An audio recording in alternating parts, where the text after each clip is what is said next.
दोस्तों, आज का हमारा विषय है वैदिक काल। इससे पहले हम सिंधु घाटी की सभ्यता यानी हड़प्पा सभ्यता के विषय में बातचीत कर चुके हैं। सिंधु घाटी की सभ्यता, हड़प्पा सभ्यता जहां एक पूरी तरह से नागरिक सभ्यता थी, पूरी तरह से विकसित सभ्यता थी, वहीं वैदिक सभ्यता एक ग्रामीण सभ्यता थी।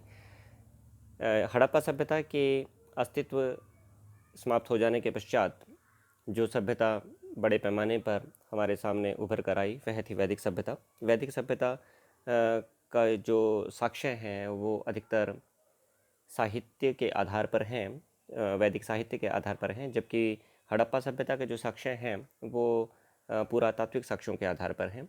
इस आधार पर इसमें बहुत सी ऐसी बातें मिलेंगी जिन्हें लोग स्वीकार नहीं करते, लेकिन फिर भी उन साहित्य के आधार पर इसकी उस समय की सामाजिक संरचना के विषय में, आर्थिक संरचना के विषय में और धार्मिक विश्वासों के बारे में आदि बहुत सी ऐसी बातें हैं, कला के बारे में, पहनावे के बारे में, भोजन के बारे में बहुत सी ऐसी बातें हैं जो हमें पता चली हैं और जिन पर विद्वान एक मत भी हैं। जो थोड़ी बहुत जानकारी हमें हासिल हुई है उसी पर हम बातचीत करते हैं। 1750 ईस्वी पूर्व तक लगभग हड़प्पा सभ्यता का काल माना जाता है, 25 ईसा पूर्व से लेकर 1750 ईस्वी पूर्व तक, और उसके पश्चात वह सभ्यता लुप्त हो गई। अब वैदिक सभ्यता के काल की अगर हम बात करें तो वैदिक सभ्यता का काल 1500 ईस्वी पूर्व से लेकर 1000 ईस्वी पूर्व तक ऋग्वैदिक काल में माना जाता है और उत्तर वैदिक काल का माना जाता है 1000 ईस्वी पूर्व से लेकर 600 ईस्वी पूर्व तक। विद्वान इसे दो कालों में बांटते हैं, पूर्व वैदिक काल और उत्तर वैदिक काल। पूर्व वैदिक काल को ऋग्वैदिक काल के नाम से जाना जाता है, जिसका समय है 1500 ईस्वी पूर्व से लेकर 1000 ईस्वी पूर्व तक, और उत्तर वैदिक काल का समय है 1000 ईस्वी पूर्व से लेकर 600 ईस्वी पूर्व तक। मूल स्थान। आर्यों के मूल स्थान को लेकर विद्वानों में मतभेद रहा है। प्रोफेसर मैक्स मूलर के अनुसार आर्य मध्य एशिया से आए थे और यही तथ्य आज सर्वमान्य है, लेकिन जो आधुनिक शोध हैं वो अभी भी इसको शक की दृष्टि से देखते हैं और देखना भी चाहिए। नए शोध इस विषय में हो रहे हैं, देखना बड़ा रोचक होगा कि आने वाले समय में क्या बात निकल कर सामने आती है। लेकिन अभी तक प्रोफेसर मैक्स मूलर के अनुसार माना जाता है कि मध्य एशिया से आर्य भारत आए थे, यही हम स्वीकार करते हैं। इसके अतिरिक्त बाल गंगाधर के अनुसार आर्य उत्तरी ध्रुव से भारत आए थे। डॉक्टर अविनाश जी का मानना है कि ये सप्त सैंधव के मूल निवासी थे, जबकि पेनका के अनुसार ये जर्मनी से तथा मेयर के अनुसार पामीर का पठार आर्यों का मूल निवास स्थान था। माफ करना, वैदिक सभ्यता के विस्तार की अगर हम बात करें तो वैदिक सभ्यता भारतीय जो प्रायद्वीप है, खासतौर से जो भारत है उसके उत्तरी भाग सप्त सैंधव प्रदेश में अधिक थी। खासतौर से इसमें पंजाब का भाग और अफ़गानिस्तान का भाग और पाकिस्तान का भाग इसमें ज़्यादा था। इसका विस्तार मुख्य रूप से अफ़गानिस्तान, पंजाब और पश्चिमी उत्तर प्रदेश तक था। विंध्याचल पर्वत श्रृंखला इसकी दक्षिणी सीमा निर्धारित करती थी, अर्थात भारत के केवल उत्तरी भाग तक ये सीमित थी और उत्तर पश्चिमी भाग में पूरी तरह से फैली हुई थी। अब हम बात करते हैं वैदिक सभ्यता के प्रशासन के विषय में। वैदिक सभ्यता में सबसे छोटी प्रशासनिक इकाई कुल या कुटुंब थे। इसके पश्चात ग्राम या विश का नाम आता है और इसके पश्चात जन प्रशासनिक इकाई थी। ऋग्वेद में विश का 171 बार तथा जन का 275 बार उल्लेख हुआ है। सामाजिक संरचना की अगर बात करें तो सामाजिक संरचना इसकी ऐसी है जो आज तक भारतीय समाज के ऊपर गहरी पैठ बनाए हुए है और जिसकी बहुत अधिक आलोचना भी होती है। वैदिक काल का समाज 4 वर्णों में बटा हुआ था। ये 4 वर्ण थे ब्राह्मण, क्षत्रिय, वैश्य तथा शूद्र। ऋग्वेद के दशम मंडल के पुरुष सूक्त में यह तथ्य वर्णित है। ब्राह्मण की उत्पत्ति आदि पुरुष के मुख से, क्षत्रिय की उत्पत्ति आदि पुरुष की भुजाओं से, वैश्य की उत्पत्ति आदि पुरुष की जंघाओं से तथा शूद्र की उत्पत्ति आदि पुरुष के पैरों से माने जाती है। इस प्रकार से एक वर्ण व्यवस्था वैदिक काल में स्थापित कर दी गई। इसके पीछे जो मान्यता दी गई आदि पुरुष की संकल्पना करते हुए उसको नकारते रहे हैं, लेकिन नकारने के बावजूद इस साहित्य से जो हमें महत्वपूर्ण जानकारी मिलती है वो ये मिलती है कि उस समय का जो समाज था वह 4 वर्गों में बटा हुआ था। यह उचित था या अनुचित था, यह एक अलग बात है। वैदिक साहित्य की बात करते हैं। वैदिक साहित्य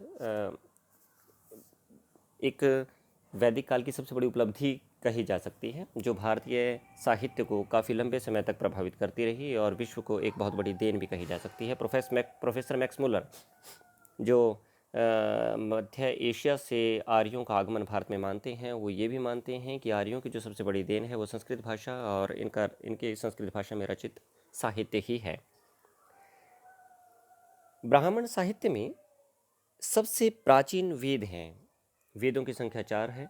ऋग्वेद सबसे प्राचीन वेद है। अन्य वेद सामवेद, यजुर्वेद, अथर्ववेद हैं। चारों वेदों का सम्मिलित रूप संहिता कहलाता है।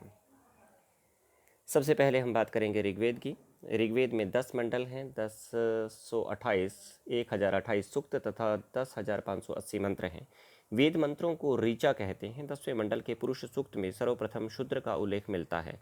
ऋग्वेद में ओम शब्द 1028 बार, जन शब्द 275 बार, विष 171 बार, ब्राह्मण 14 बार, गंगा शब्द 176 बार, यमुना शब्द 3 बार आया है, क्षत्रिय शब्द 9 बार आया है, वैश्य, शूद्र, गंगा केवल 1 बार आया है। माफ करना, जो 176 बार इसमें लिखा है ये सिंधु शब्द है। सिंधु नदी का उल्लेख सर्वाधिक बार हुआ है। सामवेद की बात करते हैं। सामवेद संगीत से संबंधित वेद माना जाता है। इसके मंत्रों का उच्चारण यज्ञ के समय उद्गाता ऋषि करते थे। ये मंत्र मुख्यतः सूर्य स्तुति से संबंधित थे।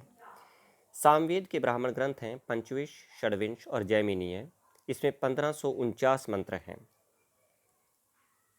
तीसरा महत्वपूर्ण वेद है यजुर्वेद। यजुर्वेद यजुष शब्द से बना है, जिसका अर्थ है यज्ञ।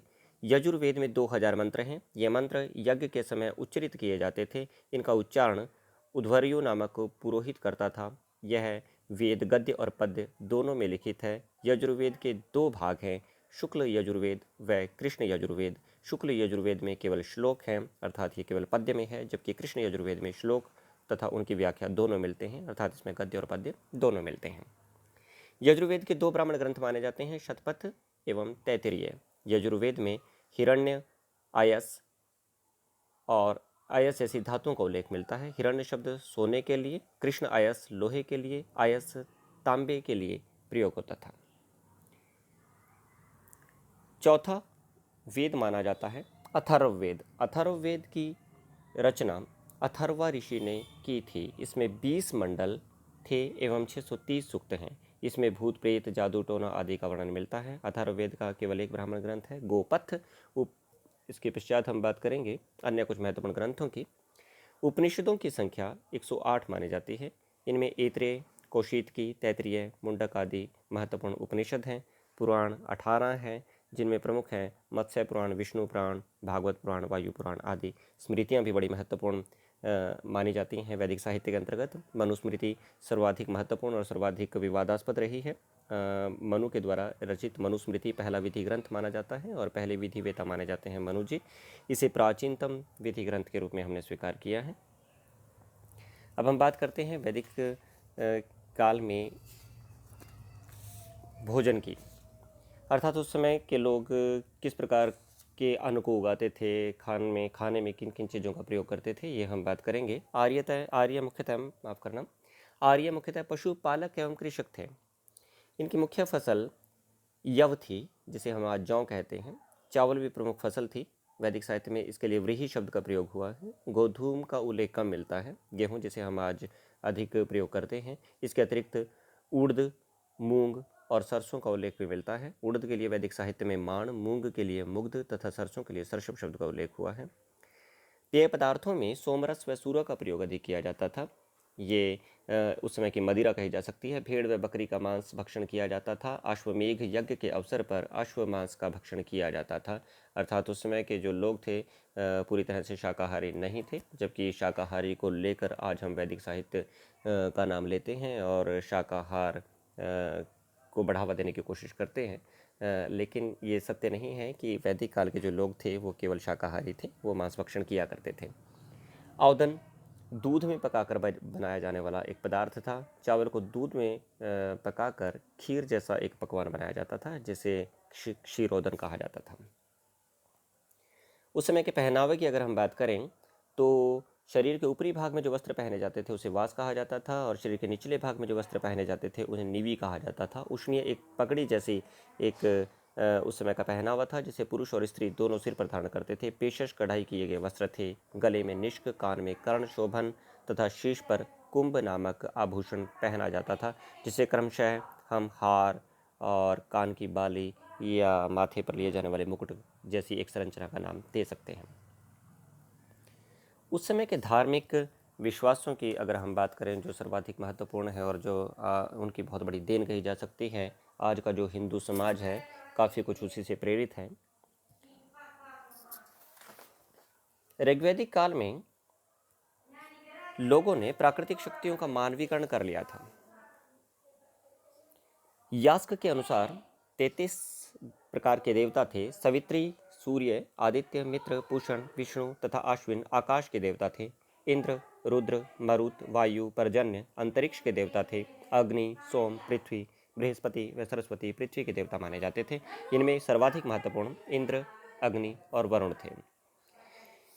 जी हाँ, इनके जो सर्वाधिक महत्वपूर्ण देवता थे वो इंद्र, अग्नि और वरुण थे। ऋग्वेद में इंद्र को सर्वाधिक प्रतापी देवता माना गया है। लगभग 250 सूक्तों में इंद्र देवता का वर्णन हुआ है। इंद्र को पुरंदर अर्थात युद्ध नेता तथा वर्षा का देवता माना जाता था। द्योस उसके पिता थे, अग्नि उसका भाई तथा मरुत उसका सहयोगी था। इंद्र ने वृत्त का वध करके आप अर्थात जल को मुक्त किया था। सूर्य एवं उषा को जन्म दिया। विष्णु ने वृत्त के वध में इंद्र की मदद की थी। द्योस सबसे प्राचीन देव थे। इस प्रकार से एक बहुत ही महत्वपूर्ण कह सकते हैं कि एक मिथक उस समय रचा गया इन देवी देवताओं को लेकर। दूसरे जो महत्वपूर्ण देवता थे वो अग्नि थे।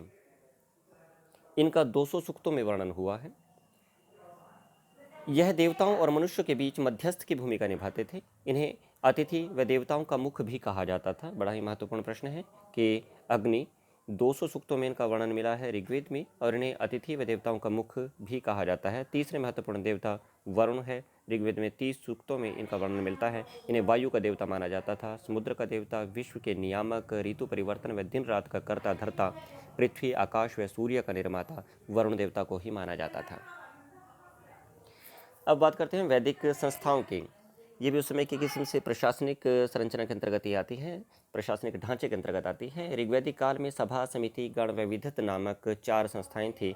विदत सबसे प्राचीन संस्था थी। अथर्ववेद में सभा व समिति को प्रजापति की 2 पुत्रियां बताया गया है। सभा के सदस्य केवल श्रेष्ठ जन होते थे और समिति में सभी व्यक्ति शामिल होते थे। समिति के प्रमुख को ईशान यानी पति कहते थे। समिति राजा को चुनने व पद से हटाने का अधिकार भी रखती थी।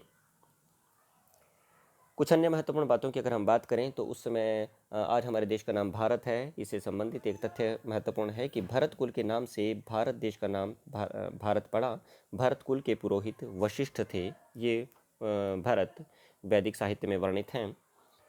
भरत कुल के राजा सुदास तथा अन्य 10 राजाओं के बीच दाशराज युद्ध पुरुषनी नदी के तट पर हुआ। पुरुषनी नदी को आज हम रावी नदी के नाम से जानते हैं। इसमें सुदास की विजय हुई। युद्ध के पश्चात भारतों और पूर्वों के बीच एक संधि हुई और एक नवीन वंश कुरु वंश की स्थापना हुई। तो ये कुछ महत्वपूर्ण बातें थी। इसके साथ साथ एक और जो महत्वपूर्ण बात मैं आपको जाते जाते बताना चाहूँगा कि अभी हमने पढ़ा कि पुरुषनी नदी के तट पर दाशरात युद्ध हुआ, जिसे हम रावी नदी के नाम पर जाते हैं। ऋग्वेद में या अन्य वैदिक साहित्य में इन प्राचीन आज जो बहुत सी नदियाँ मिलती हैं, तो प्राचीन समय में इन नदियों का उल्लेख मिलता है, लेकिन कुछ दूसरे नामों से मिलता है। इनमें से ही कुछ महत्वपूर्ण थी, जैसे उस समय व्यास को विपाशा, सतलुज को शुतद्री, रावी को पुरुषनी नदी कहा जाता था। सरस्वती के नाम से ही विख्यात है। घग्गर नदी बड़ी महत्वपूर्ण नदी थी वैदिक साहित्य की, जिसे दृश्यद्वती के नाम से जाना जाता था। सिंधु को सिंधु नदी से ही, काबुल को कुंभा, कुर्रम को क्रूरुम नदी के नाम से जाना जाता था। झेलम को उस समय वितस्ता नदी के नाम से जाना जाता था। तो आज के लिए हमें लगता है कि ये टॉपिक आपके बड़ा लाभदायक आपके लिए रहा होगा। आज के लिए हम आपको केवल इतना ही दे पाएंगे, लेकिन आशा करते हैं कि जो कुछ हम अपनी तरफ से लेकर आए हैं वह आपके लिए काफ़ी महत्वपूर्ण सिद्ध होगा।